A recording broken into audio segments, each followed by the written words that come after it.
चरणं नामं नामं रमानाथं भवानी सहितं भ्रवं सरस्वतीं गणाधीशं मातरं पितरं गुरुं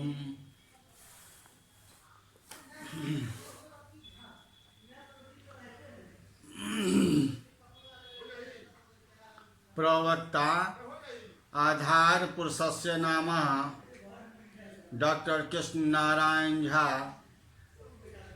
सहायक प्रोफेसर, जूथालाल संस्कृत महाविद्यालय मझोलिया, पश्चिमी चंपारण।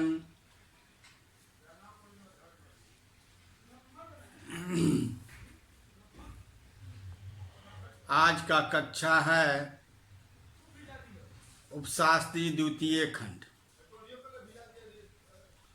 उपशास्त्री द्वितीय खंड निर्धारित पुस्तक का नाम श्रुतबोध। निर्धारित पुस्तक का नाम श्रुतबोध, जो उपशास्त्री द्वितीय खंड में विश्वविद्यालय द्वारा 4 पुस्तक निर्धारित की गई है। प्रथम है काव्यदीप का, दूसरा है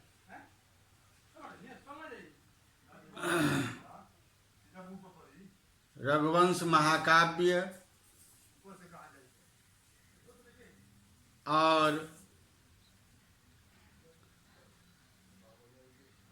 श्रुतबोध। ये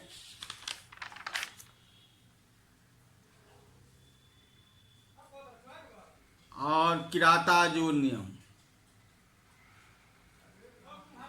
ये चारों पुस्तक 25-25 अंक के निर्धारित की गए हैं। मैंने उपशास्त्री द्वितीय खंड में तीनों पुस्तक का अवलोकन कर लिए हैं। अब है ये चौथा पुस्तक श्रुतबोध, जो विश्वविद्यालय द्वारा 25 अंक की निर्धारित की गई है। आज इस पुस्तक के बारे में और इसमें कौन कौन विषय है, ये श्रुतबोध क्या है,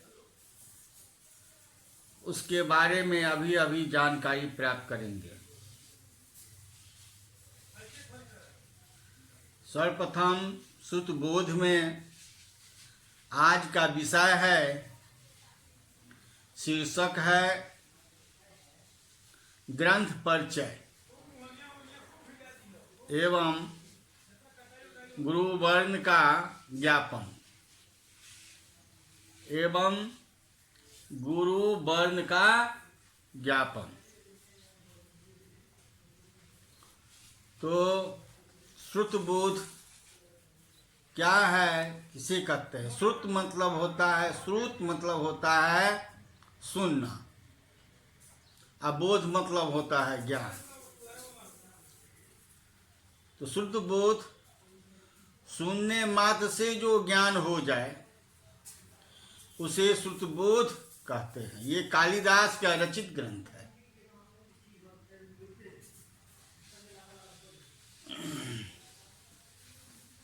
छंदसाम लक्षणम जेना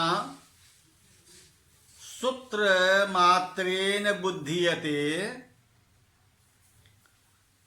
तम अहम संप्रक्षयामि श्रुतबोध विस्तरम।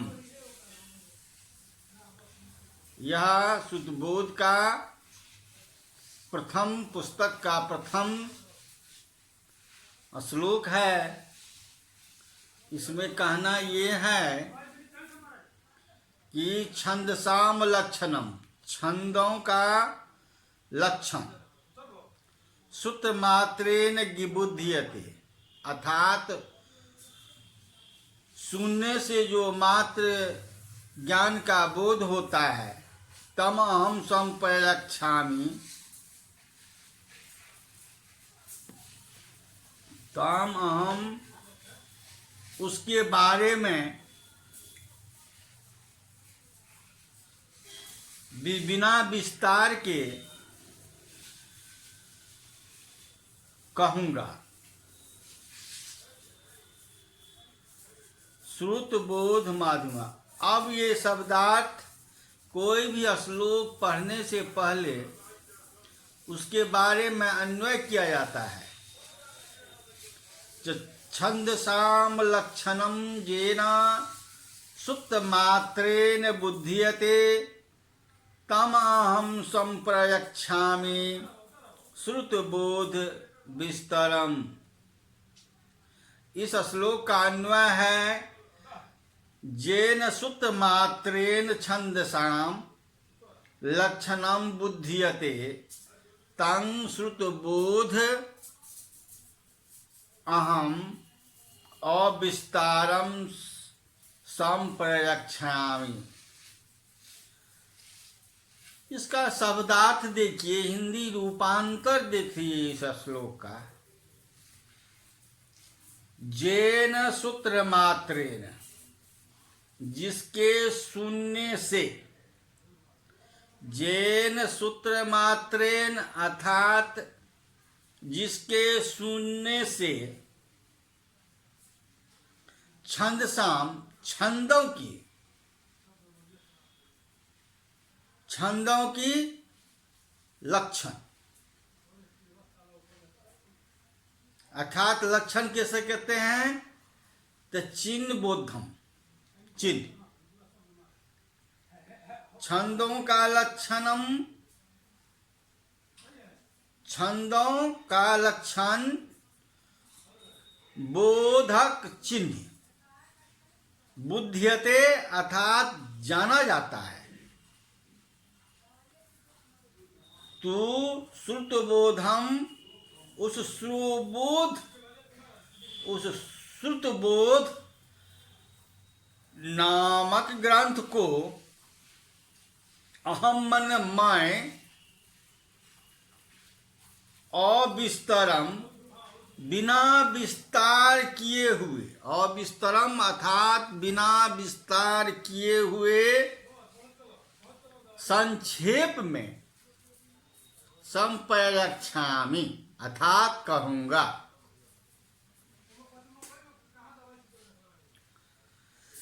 अस श्लोकस्य व्याख्यायाः, अयं श्लोकः व्याख्यायाः श्रुतिबोध मंगलाचरणं विद्यते उद्धितो अस्ति।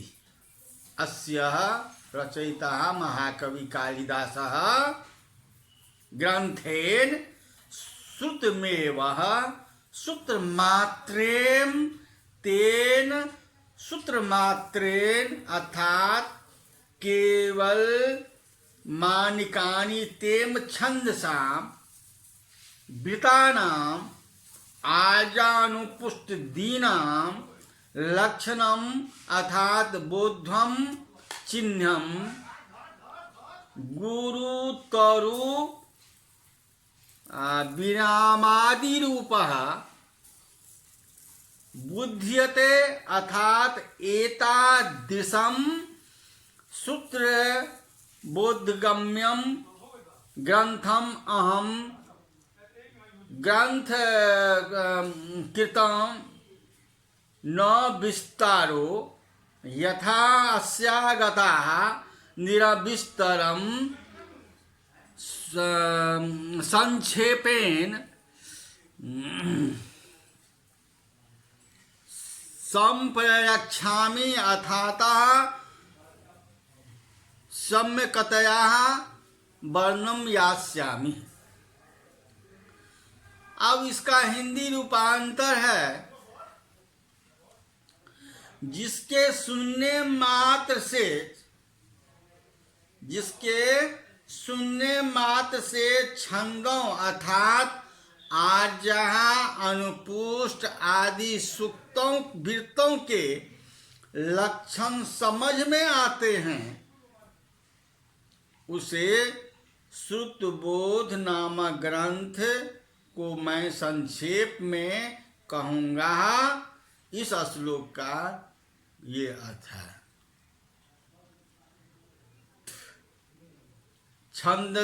छंदसाम लक्षणम जेन श्रुतमात्रेण बुध्यते तम अहम संप्रयच्छामि श्रुतबोधम भव विस्तरम। अर्थात जिसके सुनुन मात्र से छंदों का लक्षण समझ में आ जाते हैं, उसी श्रुतबोध नामक ग्रंथ को मैं संक्षेप में कर रहा हूं।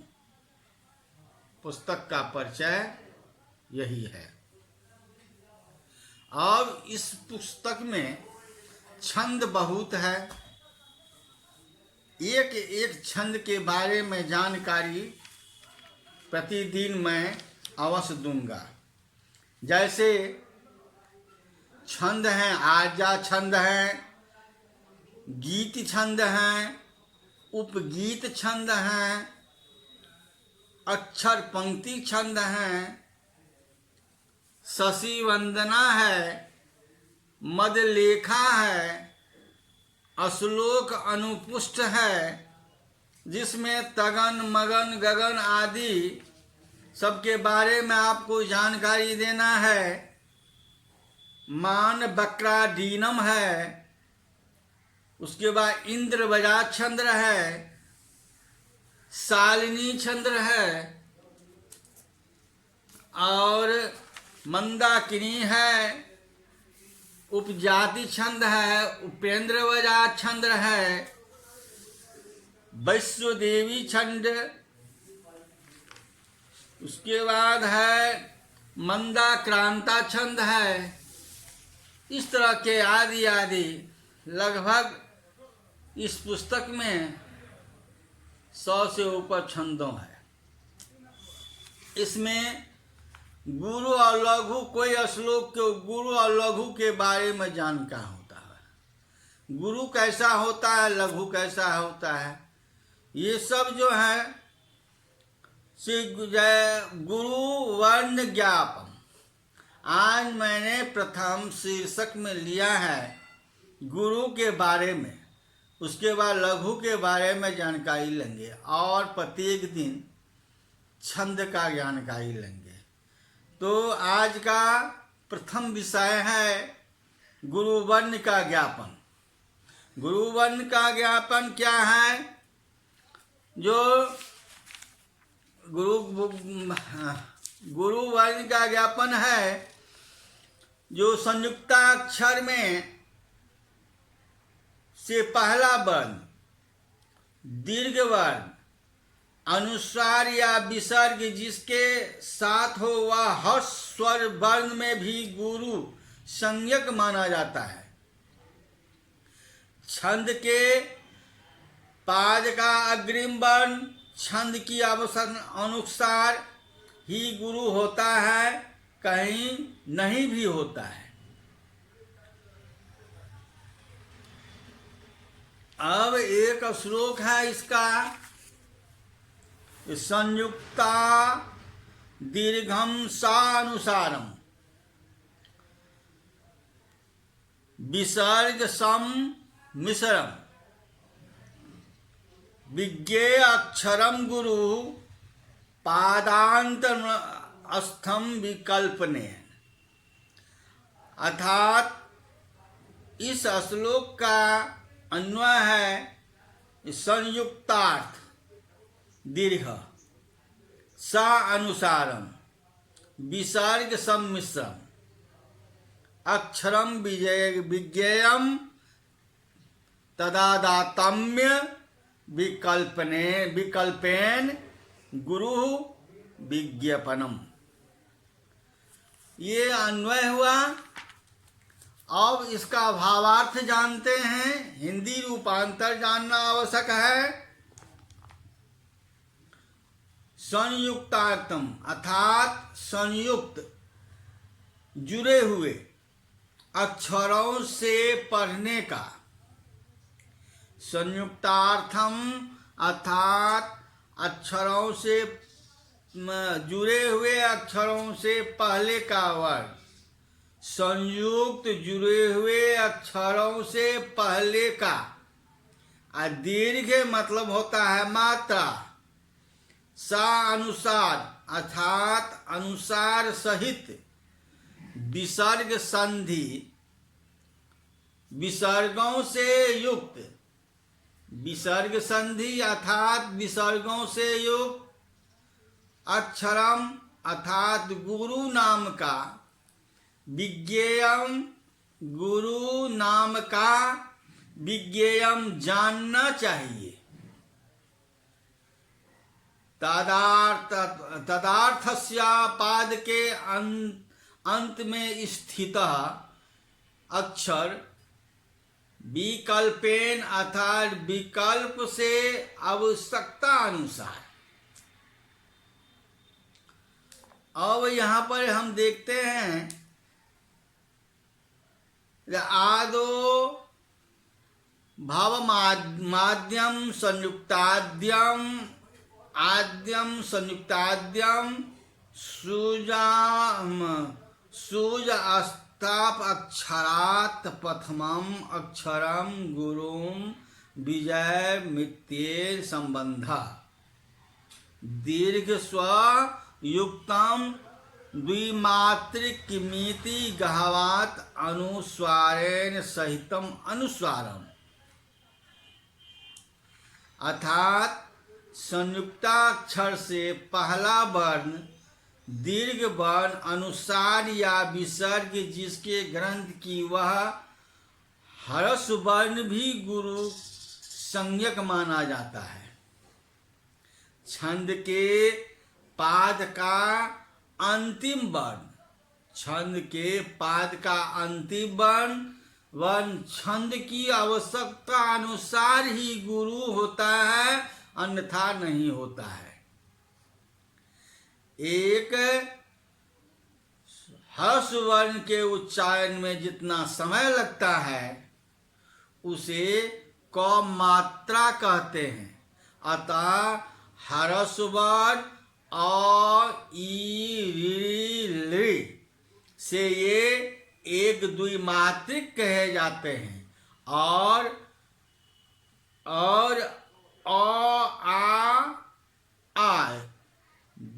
जिनमें दो मात्र का समय ले वे द्विमात्रिक दीर्घ या आ ई उ री ए औ ऐ औ होते हैं। तीन मात्रा वाले लुप्त और व्यंजक बिना वर्ग के क ख आदि मात्रा के माने जाते हैं।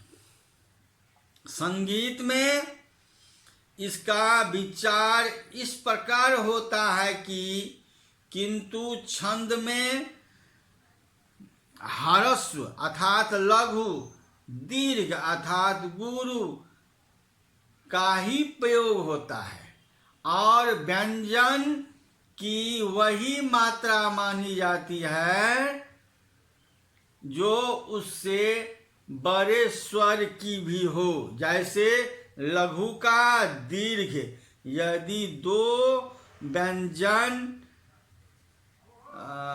हो तो वह भी स्वर की मात्रा में अनुसार के रहेंगे। जैसे युक्त यहाँ को तो की कोई मात्रा नहीं होता है, केवल अ के अपार पर कत हर्ष की गाना लगता है, परंतु उससे पहले अक्षरों का यदि छंद में आएगा तो गुरु माना जाएगा।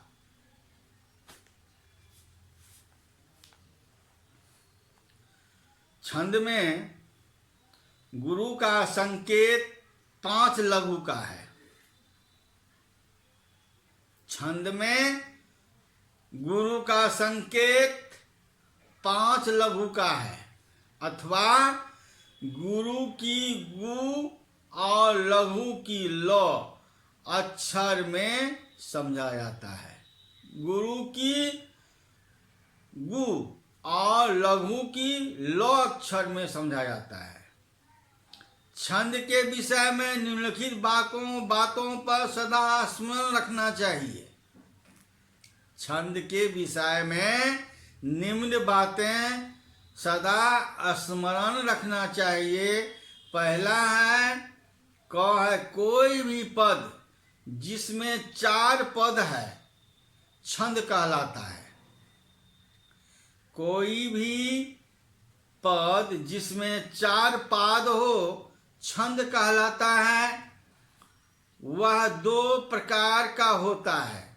एक होता है वृत्त, दूसरा होता है जाति या मात्रा। वृत्त में वर्णों की संख्या गिनी जाती है और मात्रा छंद में मात्राओं की। दूसरा है वृत्त 3 प्रकार का होता है।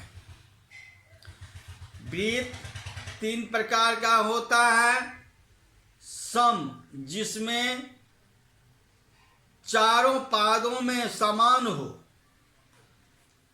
दूसरा है धर्म सम, जिसमें प्रथम, तृतीय और द्वितीय चतुर्थ पादों के समान हो।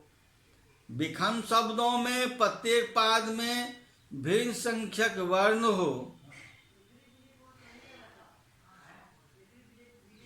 उन गौण मात्रा छंद में 4 मात्राओं का एक गण होता है। इसके 5 होता है सर्वगुरु, अन्य गुरु, मध्य गुरु, आदि गुरु और सर्व लघु। ये गुण आजा आदि मात्रा छंदों में प्रयुक्त होते हैं।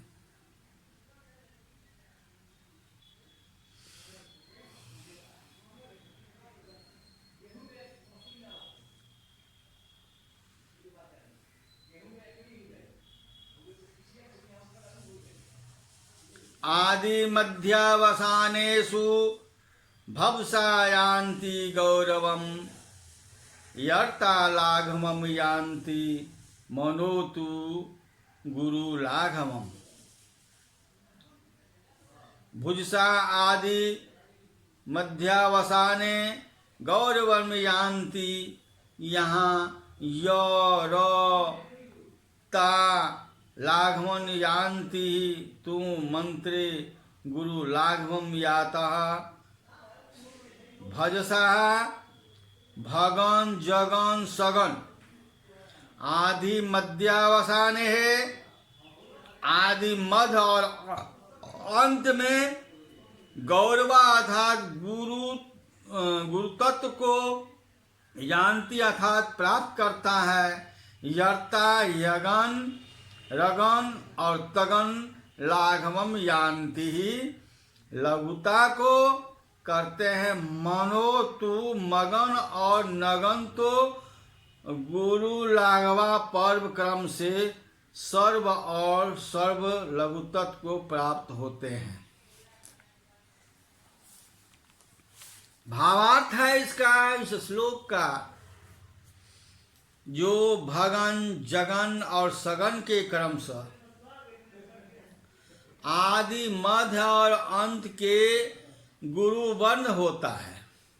जैसे गुरु एस जैसे होता है और लघु दो पाए। इसी प्रकार यगन रगन और तगन के आदि मप्य और अंत में क्रमशः लघु वर्ण होता है। मगन और नगण सर्वगुरु और सब लघु होते हैं। गुणों का स्वरूप स्मरण रखने के लिए वित्त रत्नाकार का निम्न श्लोक अधिक उपयुक्त होता है।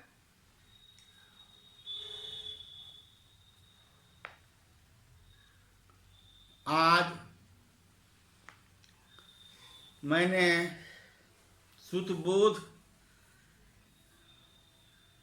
नामक ग्रंथ परिचय दिए हैं और ग्रंथ परिचय के साथ साथ गुरुवर्ण का ज्ञापन आप लोग जाने हैं। आज की व्याख्यान हम यहीं समाप्त करते हैं। पुनः फिर अगले कक्षा में जय इति